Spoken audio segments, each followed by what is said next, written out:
सिवान चूँकि एक अगर शहरों के शहरीकरण पे देखें तो एक बी ग्रेड सी ग्रेड शहर के बीच में आता है।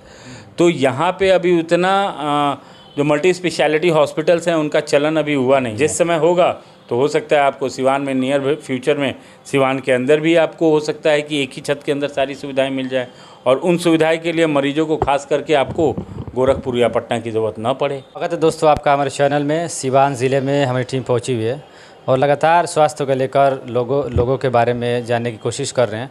और कहीं ना कहीं पूरे ज़िले में अगर बात किया जाए तो अस्पताल रोड जो है काफ़ी फेमस है और डॉक्टर पीयूष पद्मेश के पास हमारी टीम पहुंची हुई है। ये पहली बार नहीं, इससे पहले भी हम लोग आए हुए थे।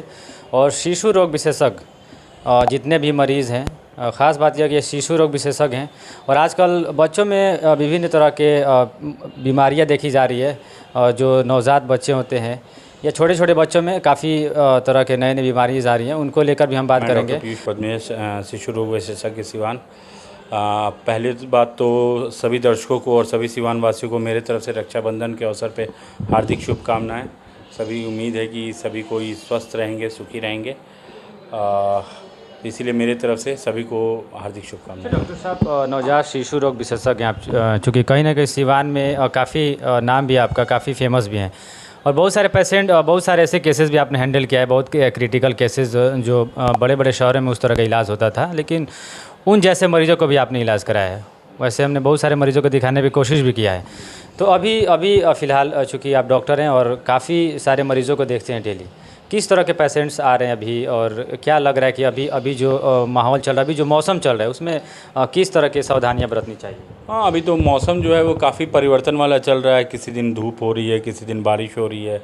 तो ये जो अमूमन मानसून का सीज़न होता है, ये बच्चों के लिए थोड़ा ज़्यादा खास करके ध्यान देने का समय होता है। बच्चे अमूमन स्वस्थ रहते हैं जब मौसम एक समान रहे। जब मौसम में एक दिन में ही सर्दी, गर्मी, बारिश सभी चीज़ें होती हैं तो बच्चों की तबीयत पे काफ़ी असर पड़ता है। तो इसमें खास करके ध्यान रखने की ज़रूरत है। और जो अमूमन बीमारियां इस समय में इस सीज़न में रहती हैं वो डायरिया की रहती हैं, सर्दी खांसी की रहती हैं। हाई ग्रेड फीवर के साथ बच्चे आ रहे हैं अभी हमारे पास जो आ रहे हैं। बहुत बच्चों को तो ऐसा ही देखा जा रहा है कि न सर्दी, Incoming call from Anil Yadav, news identified by Truecaller. 4 दिन से वो बुखार से स्वस्थ डाइट देना है, बाहर की चीज़ें एकदम ही नहीं देनी है। ये मौसम है, इसमें अमूमन कोशिश करना चाहिए कि बच्चों को बाहर के चाट, कुरकुरे, पकौड़ी ये सब कुछ भी नहीं देना है। अपना बच्चे घर का खाना खाएं, स्वस्थ खाना खाएं, खूब पानी पिए और आराम करें, है ना। सर, ऐसा है कि बच्चों की अगर ग्रोथ की बात करें तो 3 साल 4 साल के बच्चे हो जाते हैं और देखने में काफ़ी पतले, मतलब हेल्थ उनका काफ़ी कम रहता है। क्या ऐसे पेशेंट, ऐसे जो बच्चे हों, उनके पर माँ बाप को क्या डॉक्टर से सलाह लेना चाहिए, मिलना चाहिए हेल्थ को लेकर के? भारत चूँकि एक डेवलपिंग नेशन है, मतलब अभी प्रगतिशील देश है। हम लोग अभी मतलब डेवलप्ड कंट्रीज़ में अभी हमारा शुमार नहीं होता है, ठीक है। तो जो यूजुअल डेवलपिंग कंट्रीज़ की एक बीमारी होती है वो है प्रोटीन एनर्जी माल न्यूट्रिशन की। मतलब शरीर में प्रोटीन की कमी, शरीर में दूसरे एलिमेंट्स होते हैं, माइक्रो एलिमेंट्स होते हैं। तो हमारा जो पॉपुलेशन का जो अभी भी आप एक दायरा देखेंगे या जो भोजन देखेंगे वो समुचित नहीं होता है बच्चों के मामले में। तो इस केस में बहुत ही कॉमन है कि बच्चे 4 साल 5 साल के होते होते बच्चे आपको शारीरिक रूप से या मानसिक रूप से भी वैसे विकसित नहीं हो पाते हैं जैसा होना चाहिए। उससे बचने का एक ही तरीका है कि माँ बाप को ध्यान रखना है कि बच्चों को समुचित डाइट मिले। डाइट का मतलब क्या होता है कि सही मात्रा में प्रोटीन, सही मात्रा में कार्बोहाइड्रेट, सही मात्रा में वसा, फैट का भी मिलना चाहिए। बच्चों को फैट भी उतना ही ज़रूरी है जितना कि प्रोटीन और कार्बोहाइड्रेट ज़रूरी है, ठीक है। माइक्रो एलिमेंट्स भी होना चाहिए। तो उसके लिए क्या करना है कि हमें डाइवर्सिफाइड भोजन देना है बच्चों को। समय पे दूध देना है, दही देना है, हर तरह के दाल देने हैं, ठीक है। आप अंडा वगैरह दीजिए बच्चों को, प्रोटीन के दूसरे सप्लीमेंट्स सब वो देना है, ठीक है। सर, एक सवाल इसमें निकल कर सामने आता है, चूँकि शहरों में तो कोई बात नहीं, लेकिन गांव में अधिकतर देखा जाता है कि जो पेरेंट्स होते हैं अपने बच्चों को अगर किसी का फीवर हो जाता है या किसी का शरीर जो है गर्म हो जाता है तो डॉक्टर से सलाह लिए बिना डायरेक्ट मेडिकल शॉप पे चले जाते हैं और खुद से दवा ले लेते हैं। तो वैसी स्थिति को आप ये एक गलत प्रथा है और मतलब हमारे यहाँ पे राज्य में और ख़ास करके सिवान छपरा के ज़िले में मैं देख रहा हूँ ये बहुत ही प्रचलन में है। दवाई की दुकान में गए, दवाई की दुकान वालों को बताया, उन्होंने भी कोई दवाई दे दी जो कि नियमतः नहीं करना है, जो कि कानूनन गलत है, ठीक है। बट कानून से तो कोई इसका वो है नहीं, ठीक है।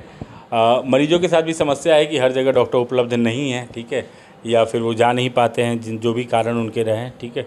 बट कभी भी ऐसा नहीं करना चाहिए बच्चों के मामले में कि आपने दवाई की दुकान से पूछा और दवाई खा लिया, ठीक है। ना वहाँ पे जांच करने वाला कोई विशेषज्ञ है, ना कोई एक सिंपल MBBS है, कोई नहीं देख रहा है। दवाई की दुकान वाले के पास गए, आपने दवाई बताया कि बच्चे को ये शिकायत है, उन्होंने दवाई दे दी। अब वो दवाई किस मात्रा में देनी है, बच्चों में तो खास करके दवाई की मात्रा बहुत इम्पॉर्टेंट होती है। आप एक चीज़ जो 2.5 ml देना है वो आप 3.5-4 ml दे दीजिएगा, तो 1-1.5 ml में आपको लगेगा कि अरे क्या है, लेकिन बच्चों पे उसका प्रतिकूल प्रभाव पड़ेगा, सही प्रभाव नहीं पड़ता है, बच्चों को बीमार कर सकती है वो दवाइयाँ। तो हमेशा दवाई किसी भी डॉक्टर से आप मतलब परामर्श लेके ही खाएं बच्चों का, तो वो ज़्यादा बेहतर हो। आप नहीं आ पा रहे हैं तो जो भी नज़दीकी डॉक्टर हैं उनसे परामर्श ले, लेकिन हाँ किसी एक सर्टिफाइड डॉक्टर से परामर्श ले फिर खाएं। डॉक्टर साहब, चूँकि हम लोग किसी भी डॉक्टर के पास जाते हैं सिवान के, तो ये सवाल हम लोग ज़रूर उनसे पूछते हैं। चूँकि सिवान जो है काफ़ी डेवलप हो रहा है, धीरे धीरे हम लोग भी ग्रोथ कर रहे हैं, चाहे मेडिकल क्षेत्र हो या एजुकेशनल क्षेत्र हो या कृषि एग्रीकल्चर क्षेत्र हो, किसी भी क्षेत्र की अगर बात करें तो हम लोग ग्रोथ कर रहे हैं। अच्छा, अभी आपको क्या लग रहा है सर, सिवान मेडिकल क्षेत्र में अगर बात किया जाए तो सिवान को आप कहाँ देखते हैं? सिवान मेडिकल क्षेत्र में अगर सुविधाओं के बारे में कहेंगे तो यहाँ पे मुझे जो लग रहा है, पर्सनल अपने एक्सपीरियंस से, कि जो मैंने पहले 10 साल पहले जो सेवाएं देखी थी उसमें काफ़ी सुधार आया है। स्वास्थ्य विभाग में के खासकर बहुत सुधार आया है। जिन बच्चों को या जिन दूसरे मरीजों को भी पहले बाहर जाने की ज़रूरत पड़ती थी, अब उनका इलाज सिवान में ही हो रहा है। तो मुझे लगता है लगभग सभी बीमारियों का इलाज, 80 से 90% बीमारियों का इलाज सिवान में हो रहा है, सस्ते में हो रहा है और अच्छा हो रहा है, ठीक है। सवाल निकल कर आता है कि जिन बच्चों की आप तो खैर जो भी कार्य कर रहे सराहनीय है, ऐसे कुछ और भी डॉक्टर हैं या होंगे जो काफ़ी बेहतर चाइल्ड स्पेशलिस्ट काम करते हैं, लेकिन फिर भी क्या वजह रह गई कि आज भी कुछ लोग, आपके हिसाब से ही 10-20%, लेकिन और भी ज़्यादा हो सकते हैं, तो इतने मात्रा में, चाहे इतनी आबादी के साथ, लोग गोरखपुर की तरफ या पटना की तरफ रवाना क्यों होते हैं? देखिए, मैं बता रहा हूँ, बहुत सारी चीज़ें होती हैं जो कि एक कोई बीमारी है, ठीक है, तो बहुत सारी ऐसी बीमारियाँ होती हैं जिसमें कि मल्टी डिसिप्लिनरी एफर्ट की ज़रूरत होती है। कि कोई एक बच्चा बीमार है तो मैं फॉर एग्ज़ाम्पल एक बच्चे का डॉक्टर हूँ, लेकिन सिर्फ बच्चे का ही डॉक्टर नहीं, उसमें एक दिल के डॉक्टर की भी आवश्यकता है, उसमें एक गुर्दा रोग जो किडनी के स्पेशलिस्ट हैं उनकी भी ज़रूरत होती है, उसमें एक पीडियाट्रिक सर्जन की भी ज़रूरत मतलब आपको ज़रूरत है। तो वो एक जो मल्टी डिसिप्लिनरी वो होता है ना, ठीक है, जिसमें रिक्वायरमेंट है, वैसे बच्चों को हम हमेशा सुझाव देते हैं कि बेहतर होगा कि किसी मेडिकल कॉलेज में जाके दिखाना। मैं वैसे बच्चों को पहले दिन से ही सुझाव दे देता हूं कि बेहतर है मेडिकल कॉलेज में जाए, वहाँ पे एक छत के नीचे ही आपको सारी सुविधाएं मिलेंगी। सिवान चूँकि एक अगर शहरों के शहरीकरण पे देखें तो एक B ग्रेड C ग्रेड शहर के बीच में आता है, तो यहाँ पे अभी उतना जो मल्टी स्पेशलिटी हॉस्पिटल्स हैं उनका चलन अभी हुआ नहीं है। जिस समय होगा तो हो सकता है आपको सिवान में नियर फ्यूचर में सिवान के अंदर भी आपको हो सकता है कि एक ही छत के अंदर सारी सुविधाएं मिल जाए, और उन सुविधाएं के लिए मरीजों को खास करके आपको गोरखपुर या पटना की ज़रूरत ना पड़े। ठीक है सर, जाते जाते अंत में रक्षाबंधन का त्यौहार भी है, क्या कुछ शुभकामनाएं? सभी को, सभी तो चूँकि भाई बहनों का त्यौहार है, ठीक है, तो सभी सिवान के वासियों को मेरी तरफ से हार्दिक शुभकामनाएं, और उम्मीद करते हैं कि सभी भाई अपने सभी बहनों के लिए हमेशा खड़े रहेंगे, यही वो है, उम्मीद है। चलिए, तो बिल्कुल आपने देखा डॉक्टर पीयूष पद्मेश जी हमारे साथ जुड़े हुए थे। चूँकि कहीं ना कहीं सिवान में अगर मेडिकल क्षेत्र में बात करें तो सिवान जो है काफ़ी ग्रोथ कर रहा है। बहुत सारे नए नए अस्पताल जो हैं, चाहे मल्टी स्पेशलिटी की बात करें या विभिन्न तरह के सुविधाओं के साथ नए नए अस्पताल का यहाँ पे शुभारंभ हो रहा है। तो इसी को लेकर कहीं ना कहीं पूरे सिवान वासियों के लिए बेहतरीन पहल भी है। और डॉक्टर साहब ने भी बताया, जो चीज़ें बताया कि एक बच्चे को, एक पेरेंट्स को किस तरह से ख्याल रखना चाहिए।